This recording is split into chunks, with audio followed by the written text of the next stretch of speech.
Halo semua, salam sejahtera Malaysia. Selamat datang ke channel Ferals Lifestyle.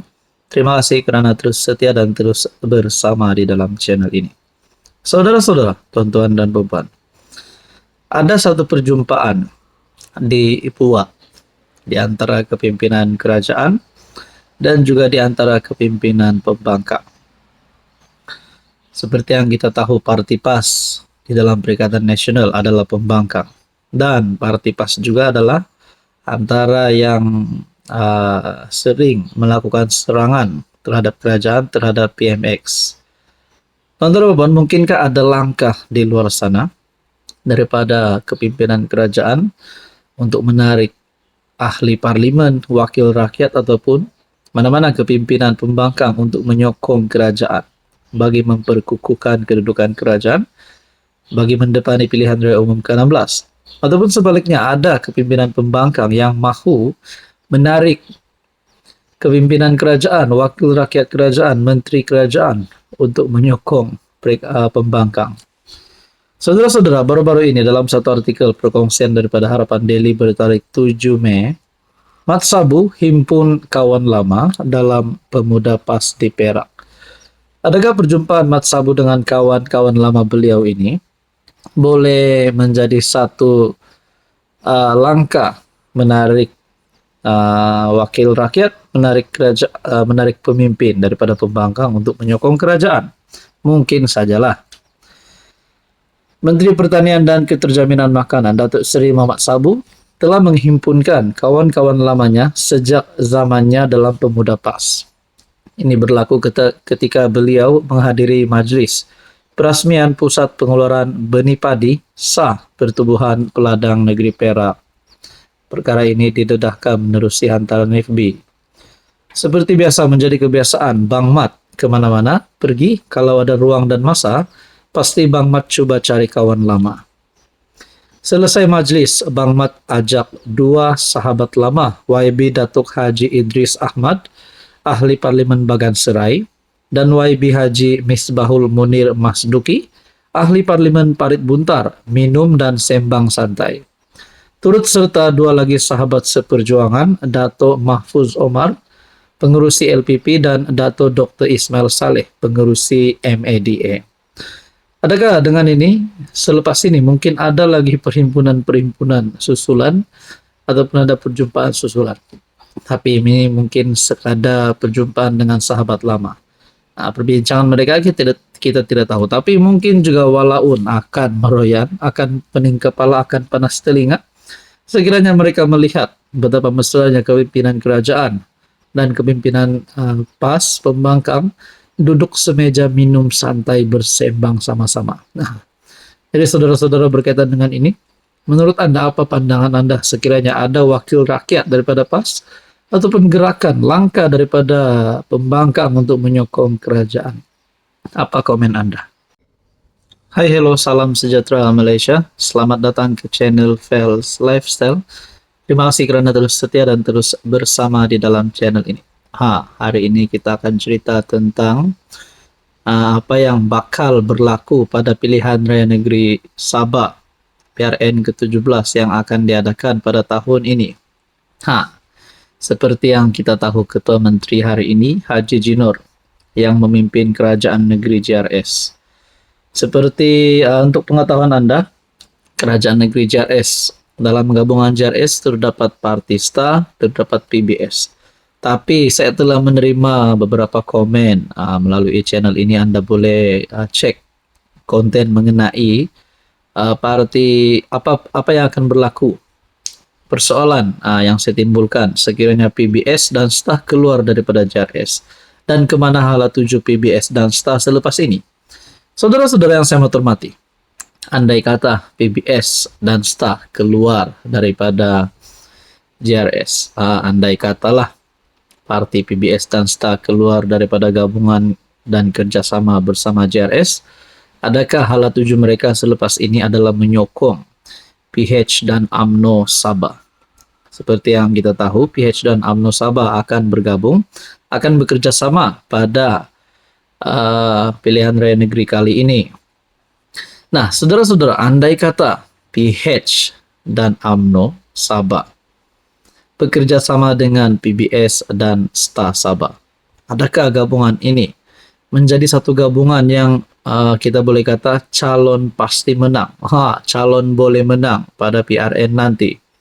Sekiranya gabungan ini menang dan mereka bersama-sama mencipta satu majority yang cukup untuk membentuk kerajaan negeri Sabah antara calon-calon ketua menterinya. Inilah calon ketua menteri yang menjadi pilihan saya. Memang tiada nama Haji G, kerana Haji G di dalam JRS. Jadi, kalaulah PH, UMNO, PBS dan STA bergabung, ini adalah calon ketua menteri yang saya boleh share di sini sebagai pandangan saya. Pertama, pengurus PH Sabah Datuk Iwan Benedik. Kedua, Ketua Perhubungan UMNO Sabah, tidak lain dan tidak bukan Bung Mokhtar. Dan ketiga, daripada PBS pula Maximus, tapi beliau sudah menyerahkan surat tugas sebagai presiden kepada Jokim, iaitu timbalan presiden PBS. Dan yang seterusnya adalah daripada Partista, yaitu yang dipimpin oleh presiden yang kini memegang jawatan timbalan Ketua Menteri Sabah, Datuk Jeffrey Kitingan. Nah, ini adalah antara calon Ketua Menteri baru Sabah 2025. Rasmi daripada channel ini. Bukan daripada channel mana-mana, bukan daripada mana-mana media rasmi. Tapi saya itu adalah pilihan calon Ketua Menteri yang saya dapat lihat. Menurut Anda pula, saudara-saudara, siapa yang bakal menang pada PRN Sabah nanti? Silakan komen di bawah. Halo semua, salam sejahtera Malaysia. Selamat datang ke channel Fels Lifestyle. Terima kasih kerana terus setia dan terus bersama di dalam channel ini. Tuan-tuan dan puan, antara yang hangat di media sosial sekarang adalah berkaitan dengan pemilihan PKR. Dan sebelum timbulnya kehangatan pemilihan PKR, yang hangat sebelum ini adalah setelah beberapa kawan ataupun sahabat geng Kem Rafizi kalah pada pemilihan PKR, ada yang telah membuat kenyataan Rafizi akhirnya mengambil cuti kerana merajuk. Itu semua mungkin hanyalah pandangan orang. Tapi kebenarannya hanya Rafizi dan kepimpinan PKR saja yang tahu kenapa Rafizi sehingga mengambil cuti panjang. Nah, saudara-saudara, antara yang hangat berkaitan dengan pemilihan PKR adalah timbalan Presiden PKR yang kini disandang oleh Menteri Ekonomi Rafizi Ramli. Ada banyak pandangan yang saya terima, ada banyak pendapat yang saya terima. Ada dalam beberapa artikel berkata, Ketua Cabang PKR menyokong untuk Saifuddin Nasution menjadi timbalan Presiden PKR. Dikata di sini beri laluan mudah pada Saifuddin jadi timbalan Presiden PKR. Ada juga yang kata Nurul Izzah putri kepada Anwar Ibrahim pun selayaknya menjadi timbalan Presiden PKR. Ada yang kata bahwa Nurul Izzah cabar Rafizi ada risiko. Tapi cadangan agar Nurul Izzah Anwar bertanding jawatan timbalan Presiden PKR yang kini disandang Rafizi mampu membawa parti itu berdepan risiko besar sekiranya tidak ditangani secara teliti. Fellow Kerusi Institusi Raja-Raja Melayu Universiti Teknologi Mara, Profesor Jayum Jawan berpendapat, membawa Nurul Izzah bersaing untuk mengisi jawatan nombor 2 parti dan nombor 2 bapanya boleh dilihat sebagai cubaan menjadikan PKR sebagai parti keluarga.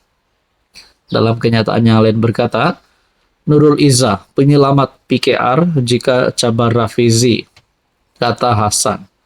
Ada juga berkata, 19 ketua cabang yang menyokong 19 ketua cabang Selangor mahu Nurul Izzah timbalan Presiden PKR.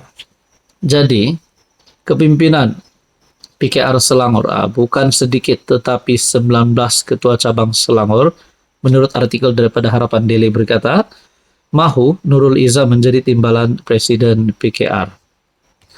Nah, saudara-saudara yang saya hormati, tuan-tuan dan puan, adakah dengan ini Nurul Izzah menjadi favorite kepada kepimpinan PKR setakat ini untuk menggantikan Rafizi Ramli? Adakah pertandingan 2 penjuru ataupun mungkin juga 3 penjuru di antara Saifuddin Nasution, Rafizi Ramli, dan juga Nurul Izzah? Persoalan utamanya adalah sekiranya Rafizi kalah pada pemilihan kali ini, adakah Rafizi akan turun pangkat ataupun mungkin sehingga beliau boleh keluar daripada parti? Nah, itu menjadi persoalan lah, sama ada dipecat kah, keluar parti kah, tinggalkan platform Kementerian Ekonomi kah, pun kita tidak tahu lah. Jadi begitu juga Saifuddin Nasution. Tapi saudara-saudara, kalaulah Nurul Izzah jadi timbalan, ataupun mungkin Saifuddin jadi timbalan, ataupun Rafizi akan mengekalkan jawatan beliau, walaupun ada yang menggesa untuk memberi laluan muda kepada Saifuddin ataupun kepada Nurul Izzah. Mungkin satu bentuk gesaan kepada Rafizi untuk letak jawatan. Jadi kita nantikan saja siapa yang bakal kalah dan siapa yang akan mempertahankan jawatan tersebut. Menurut Anda pula, saudara-saudara, apa komen Anda?